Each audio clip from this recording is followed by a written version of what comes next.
What's up everyone, and welcome to another video where I'm showing you 3 types of pizzas that you might not know but you need to try out for yourself.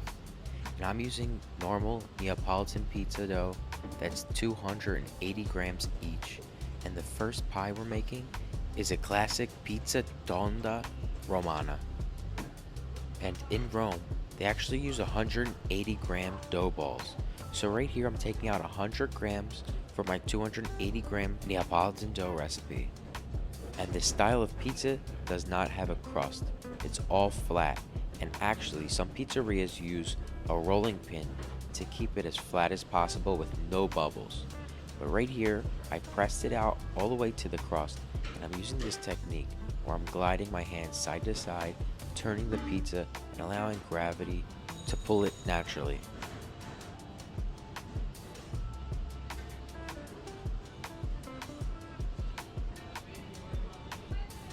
And once you've achieved a dough that's very thin all the way from crust to crust, you're ready to top your pizza.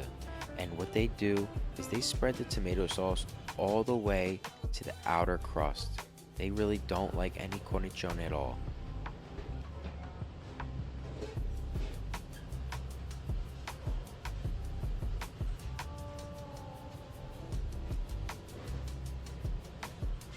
And as you can see, I'm here in the workplace using that woodstone oven at 580 degrees Fahrenheit. Right here, you really want to stretch that pizza out very big so it fits the size of the plate. And typically in their dough over in Rome for their pizza tonda, they do use oil, which makes for an even crispier and flakier crust. It's almost cracker-like. This is the video right here, I'll link it in the description. And so the bake on these Roman tonda pizzas are almost similar to that of a Neapolitan style, I would say.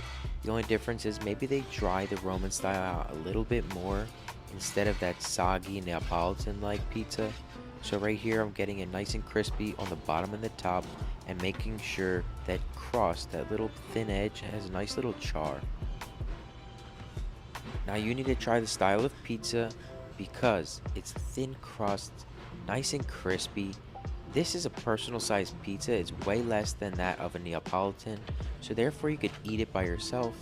And just check out the paper thin crispy crust on this pie. You're gonna want to make it yourself. Aesthetically and texturally, this pizza right here puts me right back like I'm in Rome. Thin crust, trattoria style pizza. I think it's up there with one of the best styles of pizza. Alright, now the next style of pizza I will show you is super special. Routa di Carro Napoletano. Now this right here is so delicious, so special. I remember trying my first Neapolitan pizza at Pizzeria da Michele over in Naples, Italy. And the form of this pie represents a car tire or a car wheel because of how big the pizza is stretched and how it falls off of the plate. The crust is very thin, but it's nice and cooked from the bottom to the top, but of course that Neapolitan style, a little bit tender, not too crispy. So in classic Neapolitan manner, I gave it this scaffa, which is the technique of slapping the dough, and you really want to stretch it as much as you can. So right here I didn't leave a big cornicione crust, left a nice small one, and there you go, just top it like a normal Neapolitan pizza. Don't leave like a lot of crust, leave like a ½ inch to 1 inch.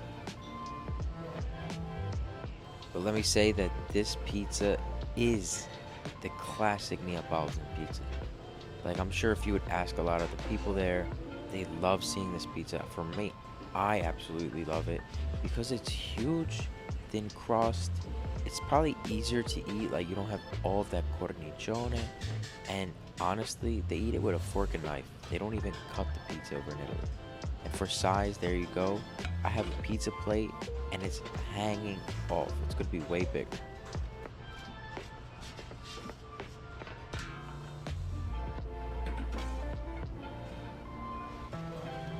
And I'm gonna go for a quicker bake.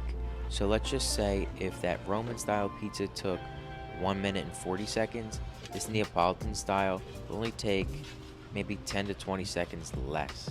So after I establish a nice base with coloring on the bottom side of the pizza, I'm going to dome it, where I take the pizza, bring it to the top of the oven where it's hottest to give it that color and leoparding on the crust.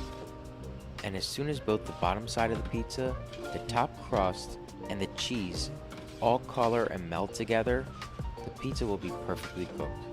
So I'm going to let it rest on this roasting rack here just for a second to air out, and check how big this beautiful pizza is.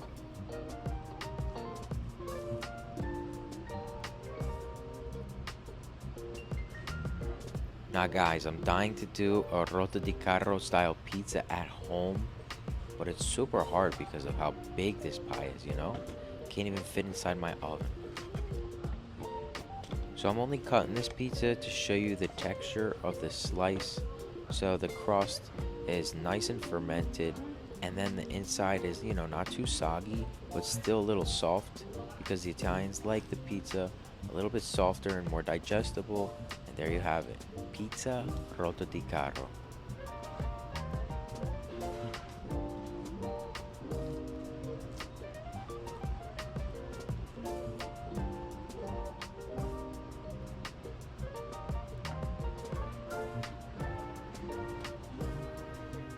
Alright, now the last style of pizza is actually una calzone napoletana that you guys need to practice at home.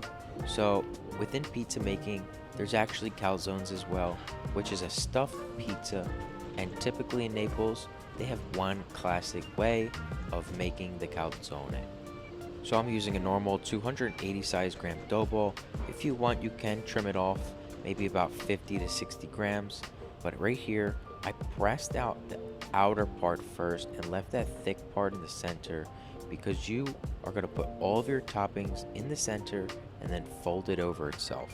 And you don't want the center to be too thin, or else your toppings are going to literally bake out of the pizza, which you do not want. You want the toppings to stay inside and to bake properly. And the ingredients for the classic Calzone Napoletano is ricotta cheese, a little bit of black pepper, you could add mozzarella and parmigiano, and they use type of pork product, so I'm using prosciutto cotto. You could also use like any kind of salami, or even like pork cracklings or chicharron. Anyway, the toppings and ingredients are endless, but right here you close the calzone. You make sure you press the top part to let out all of the air where the toppings are, and right here you really do have to seal that crust. I go twice. So the first time I go around, put a little flour under the calzone, then I go back to seal it shut completely, and then you want to tear a little hole, because you know why? This pizza right here represents Vesuvio, il volcano di Napoli, where it looks like the steam is coming out of the volcano, and that lava is the tomato sauce. It's a very beautiful thing in Italy, how the food represents their culture.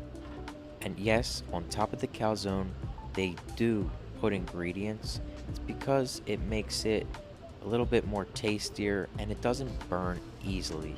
It actually takes a little bit more time to cook. Therefore, your calzone comes out juicy and perfectly baked. So I first started this bake for 1 minute with no flame in the center of the oven, away from the heat source, and then right here I'm just rotating it, try to cook it evenly, and then I'm raising it right here to get a nice color on the top part.